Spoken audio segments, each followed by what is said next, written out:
So after the ham radio versus CB versus Rugged Ridge versus FRS test that I did with Mike from All Terrain Family, I was so disappointed in the ham radio's performance that I pretty much immediately went home and ordered an external antenna for the Jeep. And my plan is to just connect that external antenna directly to the HT inside the Jeep and see how that does.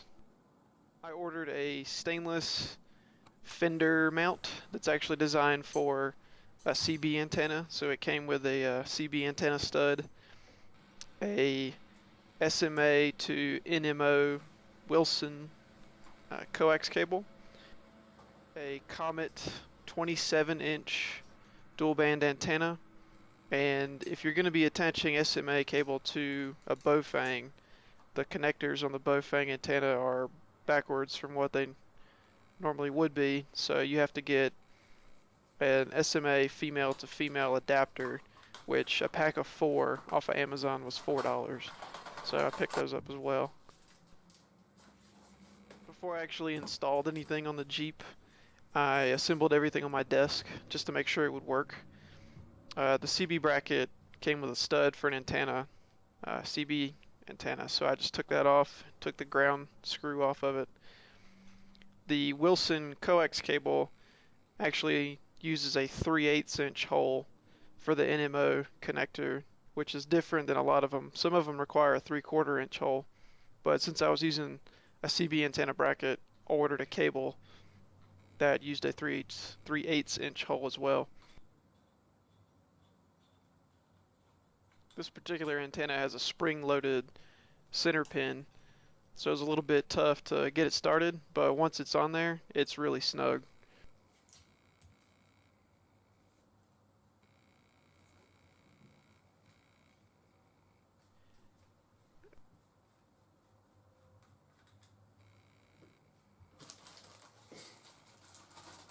So here's the little adapter for the SMA connections on the Bowfang radio.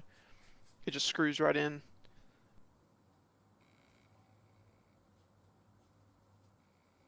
And then the cable can screw right to the adapter.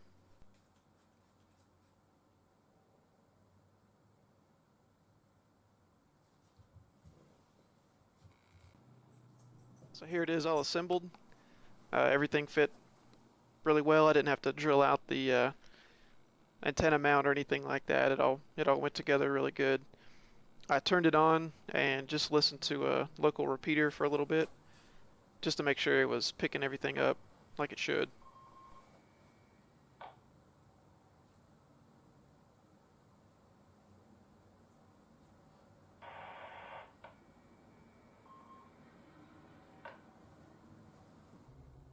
So in the test with Mike from All Terrain Family, I used my Yaesu FT60, which is my go-to handheld. But in the Jeep, I always have a cheap little Bowfang that just stays in the Jeep full time, and it's only $25, so I'm not too worried about it being stolen. So this is what I'm going to actually attach the external antenna to and see how it does.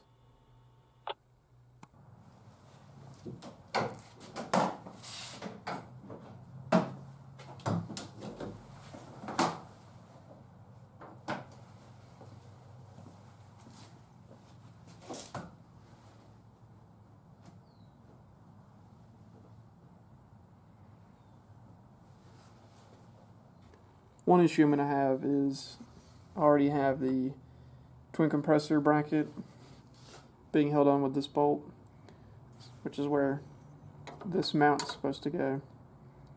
So I'm either going to have to slide this under this bracket, which would raise this up and make this contact the hood blanket worse than it already is, or put this on top of the bracket, which would probably make this contact the hood. Or I could put it here, drill new holes. I don't know yet. I'm going to experiment.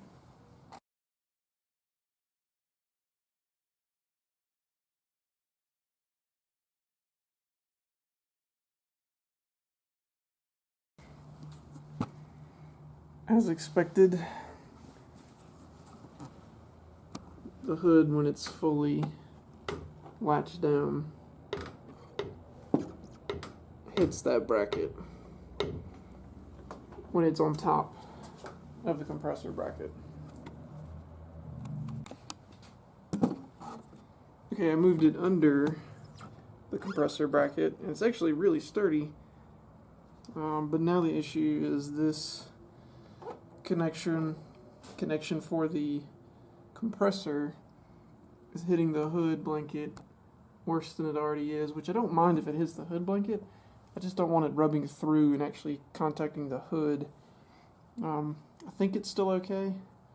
I do want to replace this piece with a right angle fitting straight out of the compressor. Get an extra 1/2 inch. I think that'll be all I need. But I think this will work. It's got room. It's not actually touching anymore. So I think this is it. That's what we're gonna do. So I'm sure if you have a JK and you've done any wiring, you probably already know this, but if you pull off the piece of plastic trim on the side of the dashboard, there's a little section of foam that you can stick a coat hanger or a piece of wire and push it all the way through, and it'll actually come out right inside the engine bay. So it's perfect for wiring a CB antenna, or in this instance, this is where I'm going to run my coax cable through.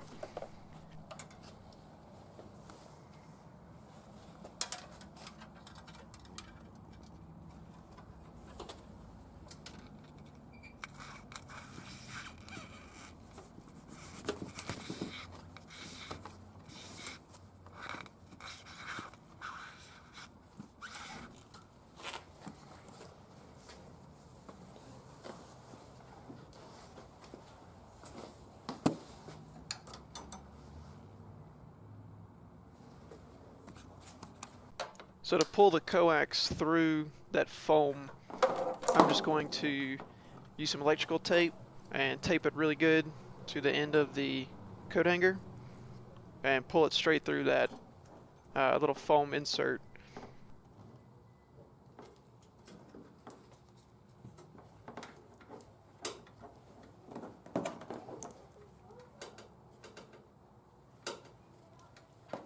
This is a good way to do it for multiple reasons.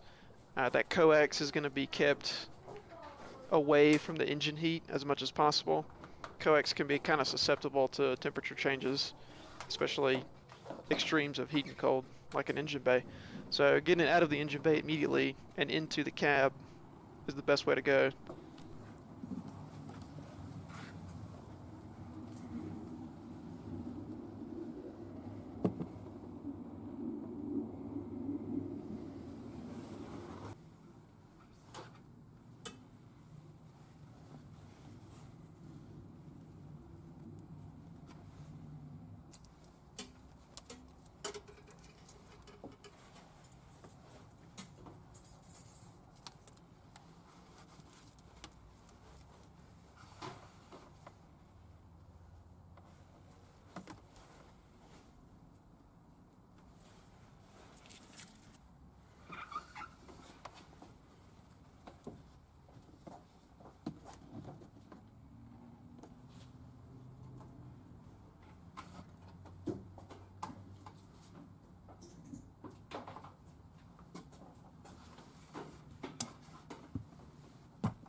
Once you got it started, you can pull the rest of the coax all the way in.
There's a little hole already in the fender right before the coax disappears under the cowl. So I just threw a zip tie through that hole and around the coax to try to support it a little bit. Don't put zip ties on coax too tight because you can actually crush the coax. But it's better than letting it flop around in this case.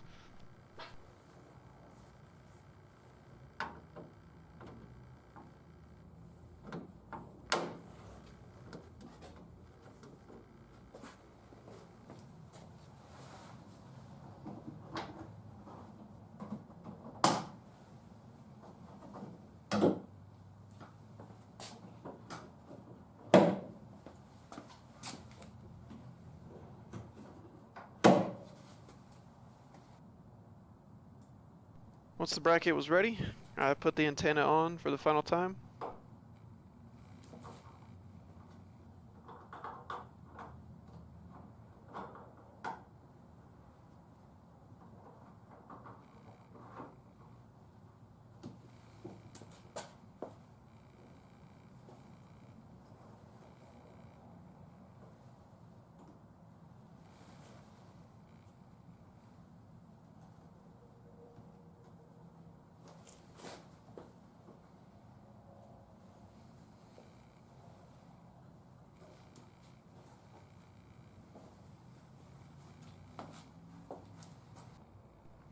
There it is installed, and the coax fits under the hood perfect. It doesn't get crushed or anything. So the antenna bracket was actually a little crooked and was leaning towards the passenger side, which made the antenna look kind of weird leaning over that far. So I just grabbed onto it with a adjustable wrench and bent it down, and it looks perfect now.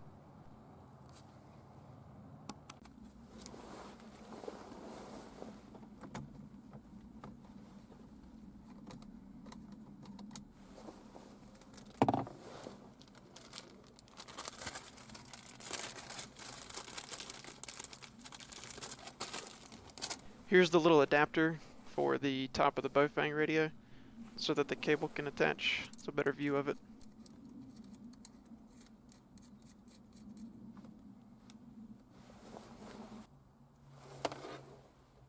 I plugged the cable in before I routed it just to turn the radio on and make sure it was receiving and everything worked like it was supposed to before I spent the time routing it.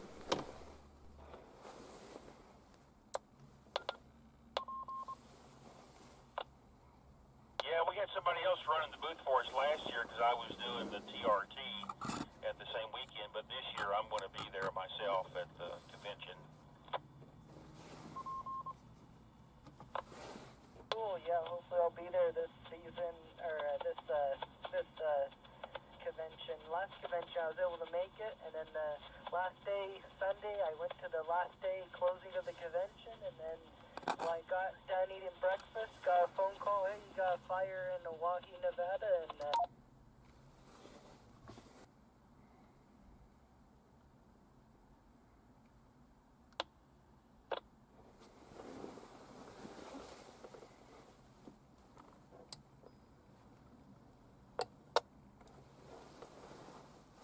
To get the coax over to the radio, I ran it up through the dash, and there's actually a little rubber grommet piece that runs all the way along the windshield.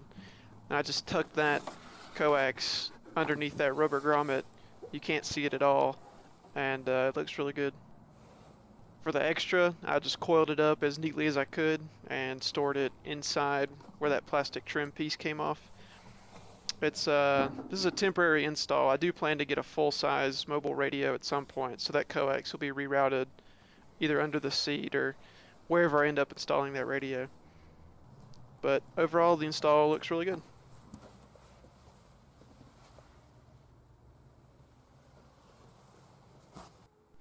I tested the radio on transmitting and receiving, and it worked both ways. So next time I get an opportunity, I'm going to see how much distance I can get out of this one compared to the handheld inside with the regular rubber ducky antenna. But I think it's going to be a lot better.